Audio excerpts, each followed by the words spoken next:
नमस्ते बच्चों।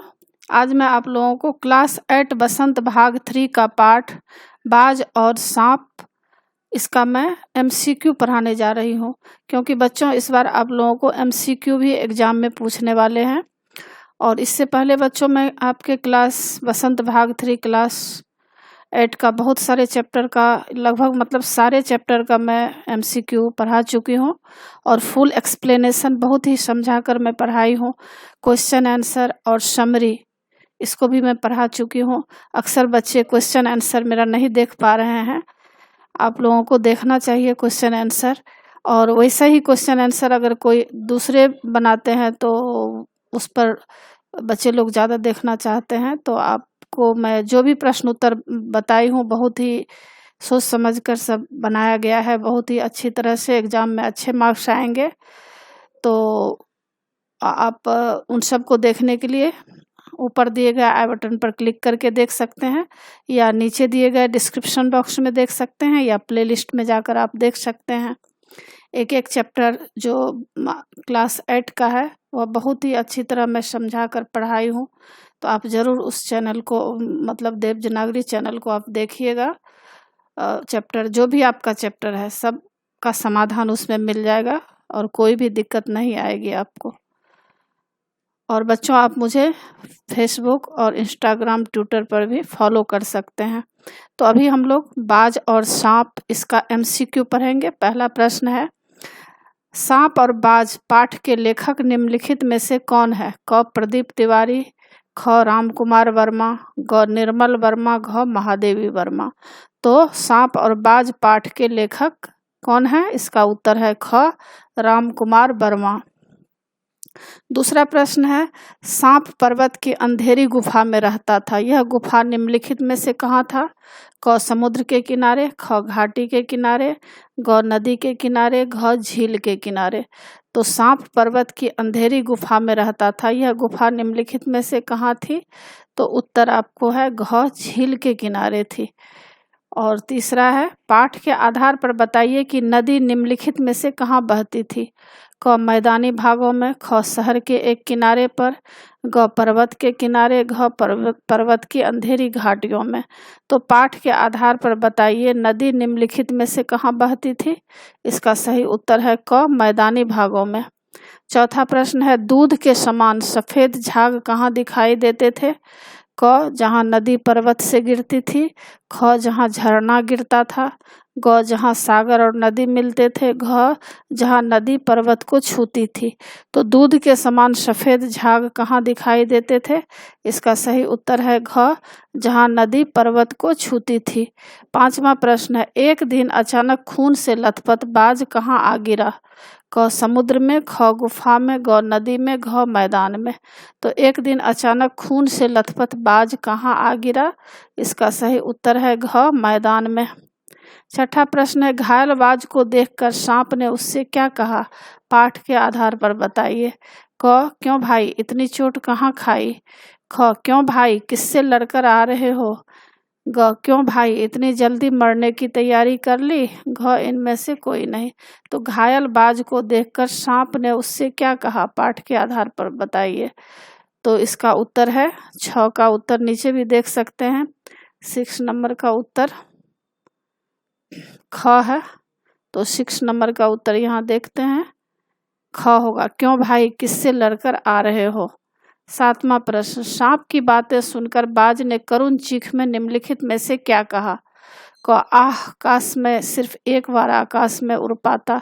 ख ओह मैं तो शिकार के पास ही आ गिरा। ग आह काश मैं एक बार फिर से ठीक हो जाता। घ आह मैं यहाँ अंधेरी गुफा में क्यों आ गिरा?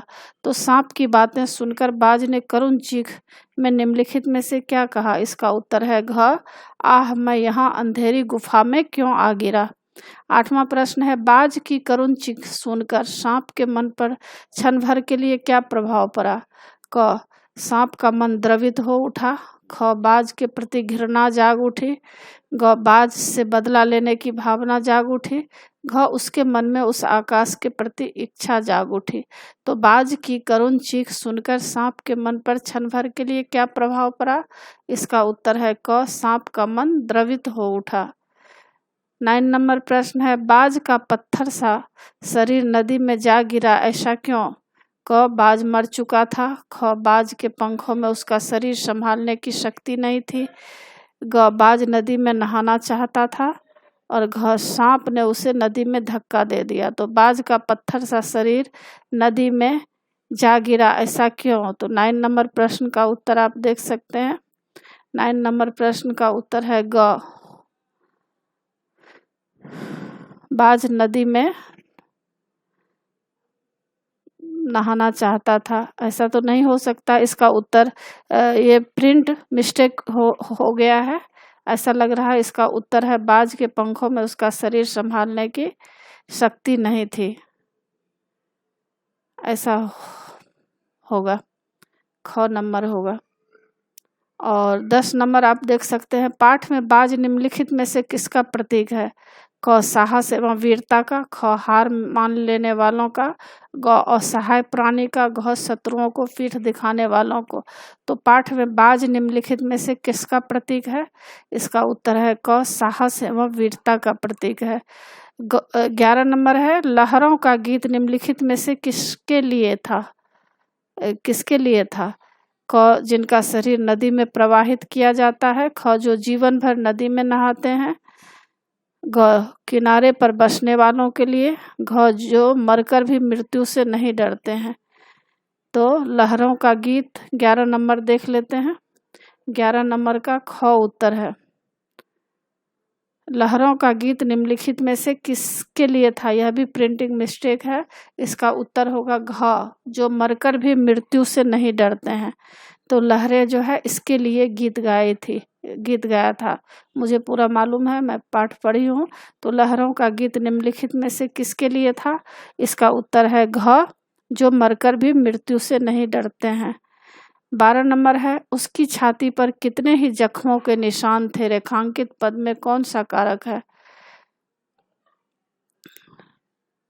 क, कर्ता कारक। ख, आपादान कारक। घ, संबंध कारक। घ, अधिकरण कारक। तो उसकी छाती पर कितने ही जख्मों के निशान थे, इसमें कौन सा कारक है? उत्तर होगा ख, आपादान कारक। 13 नंबर प्रश्न, आकाश में सिर्फ एक बार आकाश में उड़ पाता। वाक्य निम्नलिखित में से किस प्रकार का है? क, नकारात्मक। ख, प्रश्नवाचक वाक्य। ग, इच्छा सूचक वाक्य। घ, विधानवाचक वाक्य। तो इसका उत्तर होगा ख, प्रश्नवाचक वाक्य। 14 नंबर प्रश्न है, आकाश की असीम ऊंचाइयों को पंखों से नाप आया हूँ। वाक्य में असीम शब्द किस प्रकार का है? क, सर्वनाम। ख, विशेषण। ग, संज्ञा। घ, क्रिया।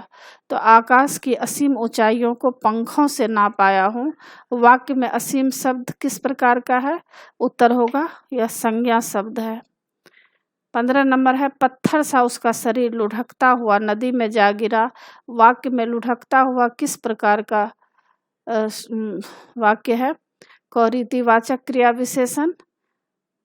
स्थानवाचक क्रिया विशेषण। ग, कालवाचक क्रिया विशेषण। और घ, विशेषण। तो इसमें उत्तर होगा विशेषण। 16 नंबर प्रश्न है, हर्ज शब्द उत्पत्ति के आधार पर निम्नलिखित में से किस प्रकार का है? क, तत्सम। ख, विदेशज। ग, तद्भव। घ, देशज। तो हर्ज शब्द उत्पत्ति के आधार पर निम्नलिखित में से किस प्रकार का है? इसका उत्तर है घ, देशज। तो बच्चों इसमें 16 प्रश्न है। 16 प्रश्न का मैं टिक लगा दी हूँ, और जो 2 प्रिंटिंग मिस्टेक हुआ है उसका भी मैं ठीक से उत्तर आपको बता दी हूँ। तो आप अगर उत्तर देखना चाहते हैं तो यहाँ पर देख सकते हैं। 16 प्रश्न के यहाँ पर 16 उत्तर दिए गए हैं, और कुछ मैं अति लघु उत्तरीय प्रश्न आपको एग्जाम के लिए पढ़ा रही हूँ। पहला प्रश्न है अति लघु उत्तरीय में, सांप की गुफा कहाँ थी? वह गुफा में बैठा क्या देखा करता था? उत्तर, सांप की गुफा समुद्र के किनारे ऊंचे पर्वत में थी। वह अपनी गुफा में बैठा सागर की लहरों की गर्जना, आकाश में छिपती टेढ़ी मेढ़ी पहाड़ियों को देखता तथा बल खाती नदी की गुस्से भरी आवाज़ें सुना करता था। दूसरा प्रश्न है, नदी कहाँ बहती थी या कहाँ को भागी जा रही थी? उत्तर, पर्वत की अंधेरी घाटियों में नदी बहती थी। नदी अपने रास्तों में आने वाले पत्थरों को तोड़ती, ऊंचाई से गिरने के कारण कल कल का शोर करती टेढ़े मेढ़े रास्ते पर तेजी से चलती हुई सागर की ओर भागी जा रही थी। तीसरा प्रश्न है, सांप के लिए गुफा कैसी जगह थी? उसके लिए सबसे बड़ा सुख क्या था? उत्तर, सांप के लिए गुफा सबसे सुरक्षित और आरामदेह जगह थी। सांप इस गुफा में सुखी और सुरक्षित था। वह अपनी गुफा का स्वामी था। उसे किसी से न कुछ लेना देना था। वह दुनिया की भागम भाग से दूर था, जो उसके लिए सबसे बड़ा सुख था। चौथा प्रश्न है, सांप की दिनचर्या तथा सोच के आधार पर उसे कैसा प्राणी कहा जा सकता है? उत्तर, सांप की दिनचर्या तथा सोच के आधार पर हम कह सकते हैं कि सांप अपने तक ही सीमित रहने वाला प्राणी था। वह अपनी गुफा के बाहर के वातावरण तथा सुख से अनभिज्ञ था। वह खतरों से जी चुराने वाला कायर प्राणी था। उसे परतंत्रता में रहने की आदत पड़ चुकी थी। पांचवा प्रश्न है, अचानक सांप की गुफा में कौन आ गिरा? उसकी दशा कैसी थी? उत्तर, अचानक सांप की गुफा में बाज आ गिरा।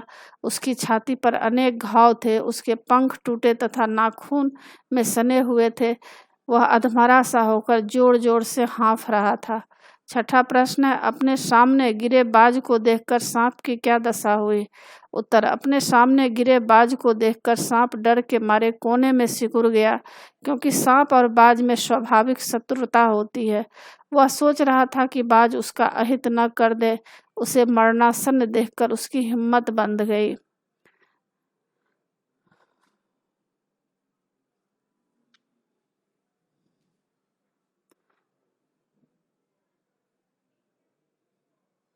सात नंबर प्रश्न है। इसमें 7वां नंबर प्रश्न है। सांप ने अपने कथन में दार्शनिकों की सी बातें कब और कहीं और क्या? उत्तर, जब बाज ने सांप को कहा कि उड़ना ही मेरे जीवन का ध्येय एवं मुझे प्रिय है, तो सांप ने दार्शनिक अंदाज में उससे कहा, आखिर उड़ने और रेंगने में कौन सा भारी अंतर है? अंत में तो सबके भाग में मर जाना लिखा है, शरीर मिट्टी में मिल जाएगा।